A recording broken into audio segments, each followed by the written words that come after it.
Holidays-nale, adu namma GT Holidays da. GT Holidays, South India's #1 travel brand. You know you are special when you're with GT Holidays.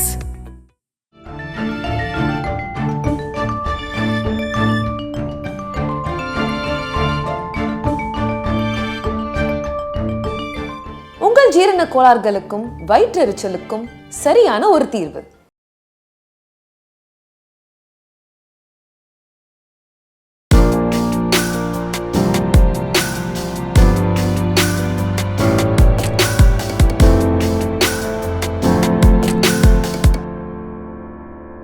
நான் உதாரணம்னே ஒரு production manager commission வாங்குவான்னு உலகம் சொல்லுது. 10 பைசா நான் வாங்கினதில் எங்கேயாவது நான் prove பண்ண சொல்லுங்கள். யாரை வேணால் கூப்பிடுங்க. பாபுஸுக்கு நான் 10 ரூபா கொடுத்துருக்கேன் எவனையா சொல்ல சொல்லுங்கள். எந்த பொம்பளையாவது சொல்ல சொல்லுங்கள். பாபுஸ் வந்து பீக்கில் இருந்தார், என்னை வந்து இந்த மாதிரி கூப்பிட்டார், யாரையா சொல்ல சொல்லுங்கள். ஏன் நான் உதாரணமாக இருக்கேன்? நீ உதாரணமாக இரு. உன்னை லட்சம் பேர் கூப்பிட்டாலும் நீங்கள் அந்த இடத்துக்கு போகாமல் இரு. நீ யோகியமாக நீ வாழ கற்றுக்க. சிவலட்சுமின்னு ஒரு தங்கம் இருந்தது, உங்களுக்கு தெரியும். நானும் என் பொண்ணு வண்ணம் படத்தில் சிவலட்சுமி தான் ஹீரோயின். அந்த பொண்ணு எனக்கு அங்கே தான் தெரியும், அந்த படம் முடிகிற வரணும். அந்த தங்கம் வாழலையா? இருந்தவரை தங்க சிலை அப்படியே இருந்ததில்ல. அப்புறம் அது மாதிரி எத்தனை உதாரணம் இருக்குது. அப்புறம் உன்னை கூப்பிட்டு வர உங்கள் அம்மா, உன் புருஷன், உங்கள் அண்ணன், உன் அக்கா, தங்கச்சி எல்லாருக்குமே கோடீஸ்வரன் ஆகணும்னு ஆசை, கோடி ரூபா வேணும்னு ஆசை, மாளிகை வேணும்னு ஆசை, அடுத்தவங்க ஆசையில் வெளிநாடெல்லாம் சுற்றி பார்க்கணுன்னு ஆசை. அதுக்கு உங்களோட பொண்ணுங்களை நீங்கள் நாசம் பண்ணுறீங்க. இல்லைன்னு சொல்லுங்கள் யாரையாது. அப்புறம் இந்த பெண்கள் நடிக்க வர்ற பெண்கள் கெட்டு போகிறதுக்கு காரணம் டைரக்டர், ப்ரொடியூசர், ஆர்டிஸ்ட், மேனேஜர் யாரும் கிடையாதுன்னு அவங்கள பெற்றவங்க, அவங்க கூட வாழ்கிறவங்க, அவங்க உறவுகள் சந்தோஷமாக வாழ்கிறதுக்காக தான் இந்த பொண்ணுங்க கெட்டு போகுது, கெடுக்கப்படுறாங்க. இல்லைன்னு சொல்லுங்க பார்த்துருவோம். உங்கள் அனுபவத்தில் நீங்கள் எவ்வளோ கடந்து வந்திருப்பீங்க. என் அனுபவத்தில் எங்கிட்ட கேட்ட அம்மாக்கள் எத்தனை பேர் என்ன வேணால் பண்ணுங்கள் சார், ஆனால் எங்கள் பொண்ணை நடிகை ஆக்கிருங்கன்னு எங்கிட்ட சொன்னவங்க எத்தனை பேர்? அப்புறம் சும்மா நம்ம கல் இடிச்சிருச்சுன்னு சொல்கிறோம். என்னைக்காவது கல் வந்து இடிச்சிருக்கா? கவனக்குறைகள். நீ போய் கல் மேலே முட்டி விட்டு குத்தத்தை கல்ல சொல்கிற. நீ கெட்டு போகிற தயார் மனநிலையில் வந்துட்டு என்னை கெடுத்து விட்டாங்க நீ தான் கதை விடுற. ஏன் வர? சினிமா சுடுகாடியா? வந்தால் பேய் பிசாசெல்லாம் இருக்குன்னு தெரியுது, வராத. ஏன் வர? நாங்கள் உன் வீடு தேடி வந்தோமா? இல்லை. ஒரு சேலத்தில் வந்து ஜிஹெச் இருக்குது. அந்த சேலம் ஜிஹெச்சில் ஒரு 8-10 வருஷத்துக்கு முன்னாடி ஒரு நர்ஸு பாப்பா அறிக்கை கொடுக்குது தந்தி பேப்பரில். ஃபுல் பேஜ் வந்தது. அண்ணன் பார்த்துக்கலாம் பத்திரிக்கையாளராக. அந்த பொண்ணை சொல்லுது, நர்ஸ் எல்லாம் வெர்ஜினிட்டியாக இல்லைன்னு ஒரு பெரிய கம்ப்ளைண்ட் வருதுன்னு. அப்போ அந்த பொண்ணு சொல்லுது, நான் நர்ஸு ட்ரைனிங் முடிஞ்சு சர்டிஃபிகேட், நான் வந்து பெஸ்ட் கேண்டிடேட்னு ஒரு சர்டிஃபிகேட் வாங்கணும்ல, அந்த குட் சர்டிஃபிகேட் கொடுக்குற டாக்டர் எவனாவது என் மேலே கை வைக்கலன்னு சொல்லுங்கள், நான் வெர்ஜினிட்டியாக இல்லையான்னு ப்ரூவ் பண்ணுறேன்னு. அப்போ எங்கே இல்லை? நீங்கள் வீட்டு வேலைக்கு போனால் வீட்டு ஓனர் கை வைக்கிறான், கன்னியாஸ்திரியாக போனால் பாதிரியார் கை வைப்பான், சித்தாலா போனால் மேஸ்திரி கை வைப்பான், எக்ஸ்போர்ட்டுக்கு போனால் பிரச்சனை இல்லையா, டீச்சராக போனால் பிரச்சனை இல்லையா? எங்கே இல்லை? உங்களுக்கு சினிமாக்காரியை சொல்லிட்டா காசு எக்ஸ்ட்ரா கிடைக்கும், புக்கு நிறையா விற்றுரும், மேகசின் நிறையா விற்றுருவாங்க. தப்பு செய்கிறவன் தானே அதை ரசித்து படிக்கிறான். எப்பயும் எந்த தொழிலையும் குறை சொல்லாதீங்க. யோகியமான டாக்டர் இருக்கான், யோகியமான கன்னியாஸ்திரி இருக்குது, யோகியமான பாதிரியாக இருக்கான், எல்லா இடத்துலையும் யோகியவான் இருக்கான், எல்லா இடத்துலையும் அயோக்கியனும் இருக்கான். அதுக்காக ஒரு ரிலீஜனையோ இல்லை ஒரு ப்ராப்பராக இருக்கக்கூடிய ஒரு விஷயத்தையோ மொத்தமாக பொதுவாக சொல்லாதீங்க. சினிமாவில் எவ்வளோ யோகியர்கள் இருக்காங்க, அது மாதிரி இங்கே நீங்கள் ஒவ்வொரு டிபார்ட்மெண்ட்லேயும் இருக்குது, அது மொத்தமாக சொல்லாதீங்க. அதெல்லாம் இப்போ நாங்கள் மெட்ரோ ஃபிலிம்ஸ்லாம் வந்து குறைஞ்சபட்சம் 60 பெண்கள் வேலை செய்தாங்க.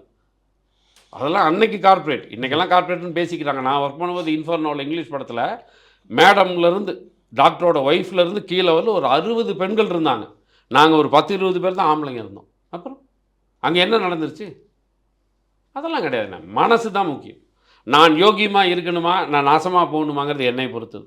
அதனால் ஒரு தொழில் சார்ந்து சொல்லாதீங்க. நான் தான் சொல்கிறேன், எனக்கு எங்கள் அம்மா மாதிரி சினிமா. இந்த 36 வருஷத்தில் என் சினிமாவில் நான் எந்த அயோக்கியத்தனமும் பண்ணல. நான் யோகியம் கிடையாது, சினிமாவில் எந்த அயோக்கியத்தனமும் பண்ணல. அது என்ன, நான் ரசிக்கிறேன் என் சினிமாவை. நான் என் சினிமா புனிதமாக பார்க்குறேன். என் சினிமாவை குறை சொல்கிற எவனையும் எனக்கு பிடிக்காது. நான் மரியாதை எல்லாமே சொல்கிறேன். சினிமாக்காரர்களை குறை சொல்கிற எவனையும் எனக்கு பிடிக்காது, எவனையும் பிடிக்காது. ஏன்னா நான் யோகியமாக இருக்கேன். என்னை மாதிரி எத்தனையோ யோகியவான்களே எனக்கு தெரியும். அதனால் நான் இப்படித்தான் இருக்கேன். இந்த சினிமா துறையில் நீங்கள் நான் முதல்லையே சொன்ன மாதிரி எல்லா துறைகளையும் பார்த்துட்டீங்க. இல்லைண்ணே, அது என்னென்னா எங்கேருந்து லைஃப் வரும்னு எனக்கு தெரியல. ஒரு வெல் பிளான்டாக நான் வரல. இப்போ நான் டைரக்டர் ஆகணும்னு வந்தேன், நடிக்கணும்னு வந்தேன், இதை பார்த்து வந்தேன், அதை பார்த்து வந்தேன், பாரதி ராஜாவை பார்த்து வந்தேன், பாலச்சந்திர பார்த்து வந்தேன், முதல் மரியாதை எவ்வளோ பேர் சொல்கிறாங்க. சத்தியமாக கடவுள் போது எனக்கு அப்படிலாம் எதுவுமே தெரியாது. எதை பார்த்து நான் வரல. நான் பார்த்து வந்தது எங்கள் அண்ணன் அழகண்ணன் தான். அழகண்ணன் மாதிரி ஒரு ஃபைட் ஆகணுன்றதை தவிர வேறு. ஏன்னா எனக்கு சண்டை தெரியும், சண்டை செய்ய தைரியம் இருக்குது, அதனால் நான் சண்டைக்காரனாக இருப்பேன். அது மட்டும்தான் தெரிஞ்சதே தவிர அதுக்கு என்ன ரூட்டுன்னு கூட தெரியாது, அதுக்கான எந்த முயற்சியும் என்கிட்ட இல்லை. அப்படி தான் வந்தேன். அதனால எனக்கு வந்து எங்கே இருந்தாவது லைஃப் கிடச்சிடாதா அப்படின்னு ஒவ்வொரு பக்கமாக கொண்டு போய் டீ கொடுத்தேன். டீ கொடுத்த ஆளுக்கு சம்பளம் கொடுத்துருக்கேன். சம்பளம் கொடுத்தவனே என்னை பார்த்து பயந்துருக்கான். ஸோ இப்படி எல்லா வேலையும் பார்த்துக்கிட்டே இருக்கும்போது எங்கேயோ லைம் லைட்டில் வந்தால் போதுன்னு மட்டும் தோணுது. இன்றைக்கி எல்லாமே அமைஞ்சிருச்சுன்னு. அவ்வளோ இல்லை, இந்த ட்ராவலில் எது உங்களுக்கு வந்து ரொம்ப பிடிச்சிருக்கு? டைரக்ஷன். ஆமாம், இன்னும் நான் பெரிய சக்சீடான டைரக்டராக இல்லை. நான் ஒரு ஷார்ட் ஃபிலிம் பண்ணி பனோரமாவில் பெஸ்ட் ஸ்க்ரீன் ப்ளே அவார்டு வாங்கியிருக்கேன் 2005. ஆமாம், குழந்தைகள் திருமணம் தவறுன்னு சொல்லி அந்த படம் பண்ணியிருக்கேன். 127 நாட்டில் ஸ்க்ரீன் ஆச்சு. ஃபிலிம் ஃபேர் எல்லா இடங்கள்லையும் அதை போட்டாங்க, நம்மளோட சேம்பரில் கூட போட்டாங்க. ஸோ அந்த மாதிரி ஒரு பெரிய சந்தோஷம் நடந்திருக்கு டைரக்ஷனில். சிங்களம் அங்கே போய் படம் பண்ணோம். இங்கே மலையாளத்தில் பண்ணேன் 16ஆம் பிராயத்தில். ஒரு 12 லட்ச ரூபாய்க்கு எடுத்து 27 லட்ச ரூபா சம்பாதிச்சோம். லாபம் தான் அந்த படம். அது காரணம் பிளான். இதுதான் பட்ஜெட். 2000 ரூபா என் ஹீரோவுக்கு ஹீரோயினுக்கு சம்பளம். பேசுன்றேன். நீ ஏன் பேச மாட்டேன்ற? 200 கோடி ரூபா கொடுத்து 500 கோடி ரூபா கொடுத்தேன்னு போய் பேசாத. நான் 2000 ரூபா தான் தருவேன், வான்னு சொல்லு. அந்த 2000 ரூபாய் நீ எடுத்து, நான் 12 ரூபாய்க்கு எடுத்தேன், 15 ரூபாய்க்கு விற்க ஆசைப்பட்டேன், 13 ரூபா கிடைச்சது கொடுத்துட்டேன். 1 லட்ச ரூபா போதும் எனக்கு. அந்த புத்தியோட வா. ராமநாராயண் சார் தான் காட்ஃபாதர். 25 லட்ச ரூபா மார்ஜின் தம்பின்றாரு. நான் வந்து நம்ம எம்எஸ் பாஸ்கர் ஹீரோ வச்சு ஒரு கதை பண்ணேன். 60 கீழ் 18 அப்படின்னு ஒரு கதை பண்ணேன். பாஸ்கர் வந்து திடீர்னு ஒரு நாள் என்னை கூப்பிட்டு போய் அவர் சார் முன்னாடி உட்கார வச்சிட்டான். மச்சான் கதை சொல்கிறா அப்படின்ட்டான். நான் ராமநாதன் சார் மொதல் டைம் அவர் வீட்டில் மகாலிங்கபுரத்தில் நான் பாட்டு கதை சொல்கிறேன். அவர் அப்படியே இருக்கார், பெரிய மனுஷன். கோயிலெல்லாம் போயிட்டு அப்படியே உட்காந்துருக்கார். ஒய்ஃப் எல்லாம் போயிட்டாங்க. தண்ணி கூட கொடுக்கல. நாங்கள் வந்து காஃபி ஒரு மாதிரி இல்லை சார்னு, ஓகே ரைட்னா தண்ணி கூட குடிக்காமல் கதை சொல்கிறோம். கதையெல்லாம் கேட்டு முடிச்சுட்டு சூப்பர்ப்பா, நல்ல கதை, ரொம்ப நாள் ஆச்சு நான் ஒரு நல்ல கதை கேட்டு. 2 மணி நேரம் பாஸ்கரை ஹீரோவாக பார்ப்பாங்களா? அந்த ஒன்று தான் எனக்கு தயக்கம். இல்லை சார், இதுக்கு நான் வந்து இன்னசென்ட்டுக்காக எழுதின கதை மலையாளத்துக்கு. இன்னசென்ட்டாக பார்ப்பாங்க. இப்போ பாஸ்கர் ஒரு திறமையான நடிகன். நம்ம ஒன்றும் அவனை இளமையாக காட்டலையே, 60 வயசு கிழவனாக தானே சார் காட்டுறோம். இல்லை கதையில் குறையே இல்லை. கிளைமேக்ஸ் இப்படி ஒரு வெர்ஷன் வச்சுக்கோங்களேன் அப்படின்னு. நான் ஒரு நெகட்டிவ் வெர்ஷன்ஸ் வச்சுருக்கேன், அவர் ஒரு பாசிட்டிவ் வெர்ஷன் சொன்னார். இப்படி வச்சுக்கோங்க, 2யும் ஷூட் பண்ணுங்கள். நாளைக்கு நம்ம படத்தை போட்டு பார்த்துட்டு வாங்குறவங்களுக்கு எது பிடிக்குதோ அதை கொடுத்துருவோம். எவ்வளோ நியூட்ரல் பாருங்கள். அவர் 100 படத்துக்கு மேலே பண்ணிட்டார். நீ சொன்ன கதை ஓகே, கிளைமேக்ஸும் ஓகே, அதை பாசிட்டிவாக எனக்கு ஒன்று தோணுது வச்சுக்க. 2யும் ஷூட் பண்ணு. 10 பைசா செலவு கிடையாது, ஒரே லொக்கேஷன். 2யும் ஷூட் பண்ணு, 2ம் விற்போம். வியாபாரி எதை எடுத்துகிட்டு போகிறானோ அது அவனுக்கு பிடிச்சது, அதை கொடுத்துரும். 25 லட்ச ரூபா தான் என்னோடய லாபம். அதுக்கு மேலே நான் வாங்க மாட்டேன். இப்போ காஞ்சனா லாரன்ஸை வச்சு பண்ணுறேன். ஆரம்பிக்கும் போது ஒரு கேரக்டர்னா இப்போ 4 கேரக்டர் ஆச்சு. ரொம்ப நல்லா பண்ணுறோம், செம்ம படம், ஹிட் ஆகிடும். அது ரிலீஸ் ஆனதுக்கப்புறம் நம்ம பண்ணிடுவோன்னார். அப்போ சாரிட்டார். அதனால் அதை பண்ணல. ஆனால் அவருக்கு ரொம்ப பிடிச்ச கதை பாஸ்கர் ஹீரோன்னு ஒத்து வந்த ஒரு விஷயம்.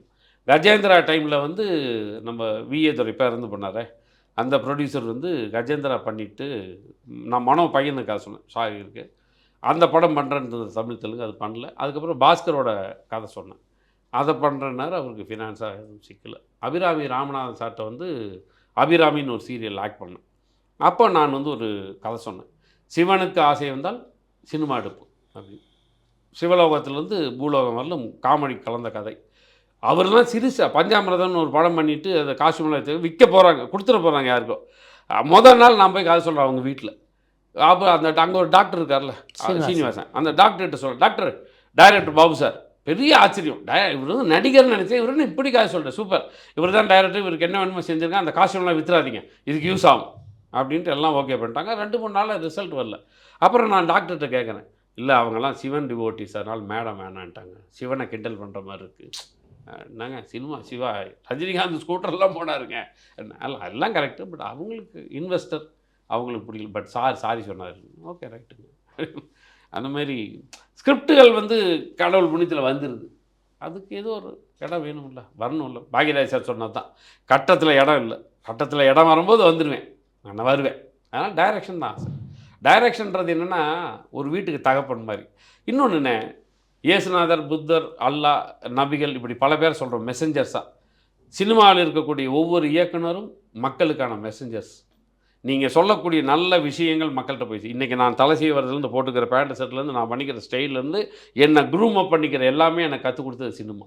எனக்குன்றது 8 கோடி பேர், 800 கோடி பேருக்கும் சினிமா தான். Celluloid not a job, celluloid is a service. ஒரு டாக்டர், ஒரு டீச்சர், ஒரு டைரக்டர், இது சர்வீஸ். இந்த எண்ணம் இருக்கிறவன் தான் உள்ளே வரணும். இங்கே வந்தால் நான் கோடி கோடியாக சேர்த்துருவன்றவன் வரவே கூடாது. ஏன்னால் அவனுக்கு இது ஒரு வியாபாரமாகவோ வேறு ஒரு தவறானதாகவோ இருக்குமே தவிர மக்களுக்கு நன்மை செய்கிறன்றது இருக்காது. அதனால தான் இங்கே வியாபாரத்தனமாக போய் இதை சூதாட்டம்ன்ற ஒரு கேவலமான ஒரு பேர் வச்சுட்டாங்க. இது சூதாட்டம் இல்லை. நீ தெரிஞ்சு விதைச்சிப்பார், கரெக்டாக வளரும். உன்னோட அறியாமைக்கு என் தொழிலில் குத்தம் சொல்லாது. நிறைய படிப்பீங்களா? நிறைய எழுதுவேன், கேட்பேன். எனக்கு மறக்காது. எனக்கு வந்து சின்னதுலேருந்து நடந்த அத்தனையும் ஞாபகம் இருக்கிற மாதிரி நிறைய விஷயங்கள், நல்லது கெட்டதெல்லாம் மறந்துடுவேன். அவசியம் இல்லைன்னு நினைக்கும் போதே மறந்துடுவேன். அடுத்தவங்க ஒரு கதை சொல்கிறாங்கன்னா அந்த கதை கேட்க மாட்டேன். மீறி கேட்குறேன் அப்படின்னா அந்த கதை அங்கேயே மறந்துடும். என் எல்லா கதைகள் ஒரு 70-80 கதைகள் வச்சுருங்க. அந்த 70-80 கதையும் நீங்கள் தூக்கத்தரணும்னு சொல்லுவேன். ஆமாம், முன்னாடி போய் பின்னாடி வந்து பின்னாடி போய் அப்படிலாம் இல்லை. ஆரம்பித்தா எண்டு அங்கே வந்து நின்றுடும், பாயிண்ட் டு பாயிண்ட். அது ப்ராக்டிஸ். தினமும் கதை சொல்லுவேன். யாருக்கிட்டையுமே நான் இன்றைக்கி கதை சொல்லலை அப்படின்னா என்னோடய ரெஸ்ட் ரூம் லாக் பண்ணிட்டு நான் கதை சொல்லுவேன். ஒரு நாளைக்கு அதாவது பாக்கியராஜ் சொல்லுவார், படம் பார்த்துட்டு தான் தூங்குவேன். நான் கதை சொல்லாமல் தூங்கவே மாட்டேன். காலையிலேருந்து கண்ணு முழிச்சு கண்ணு மூடுறதுக்குள்ள நான் கதை சொல்லுவேன். இப்போ நான் இங்கே வந்த இடத்துல உங்கள்கிட்ட ஒரு கதை சொன்னேன், பெட்ரோல் பங்க் கதை. இன்டர்வியூவில் கதை சொல்லணுமா அப்படின்னா பாபுசாவில் கதை சொல்ல முடியுன்றது சுயநலம். அந்த சுயநலத்தை விதைச்சேன்.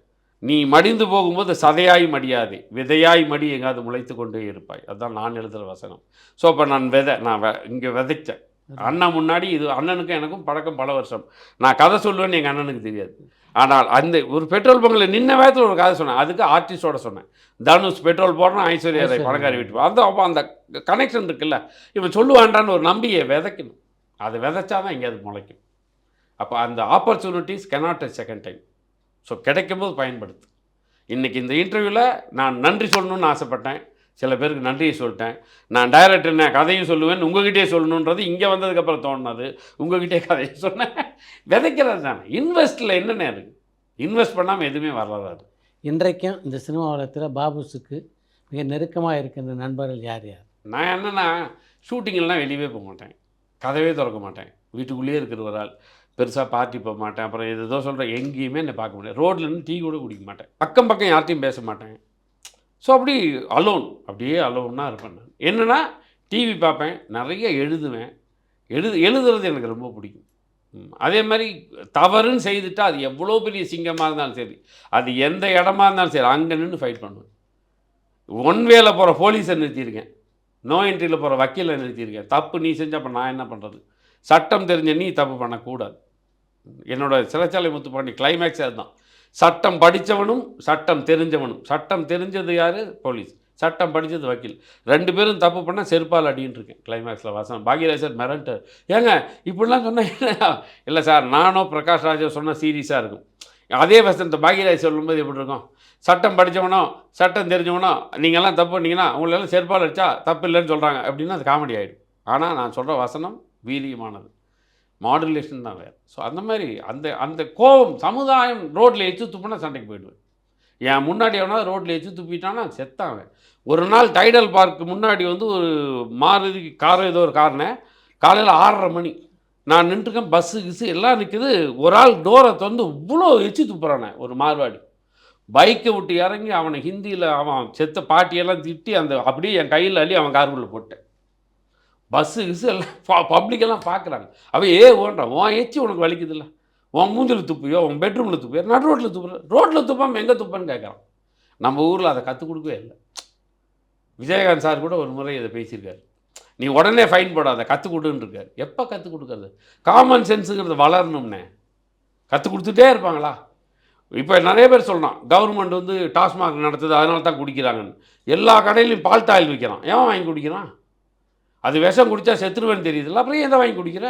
உனக்கு மயக்கம் தேவை, நீ குடிக்கிற. அதையே அரசாங்கத்தை குத்தம் சொல்கிறேன்.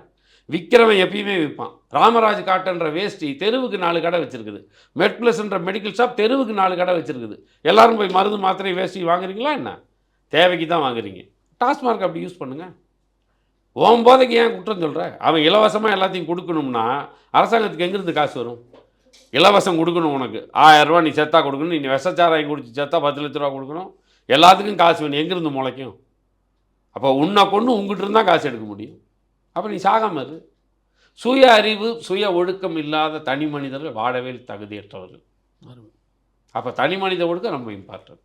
நன்றி. நன்றிண்ணே. பெரும் மகிழ்ச்சி எனக்கு உண்மையாக. என்னோட பல நாள் கனவு வந்து இன்றைக்கி பல நாள் இல்லை, பல வருஷ கனவு வந்து இன்றைக்கி நிறைவேறியிருக்கு. ஆண்டவனுக்கு நன்றி அதுக்கு. ஆமாம், நன்றி அண்ணா, நன்றி நன்றி. பரபரப்பான சினிமா செய்திகள், நட்சத்திரங்களின் பேட்டிகள், சினிமா வரலாறு ஆகியவற்றை பார்க்கவும் படிக்கவும் உங்களுக்கான இணையதளம் tourantalkies.co.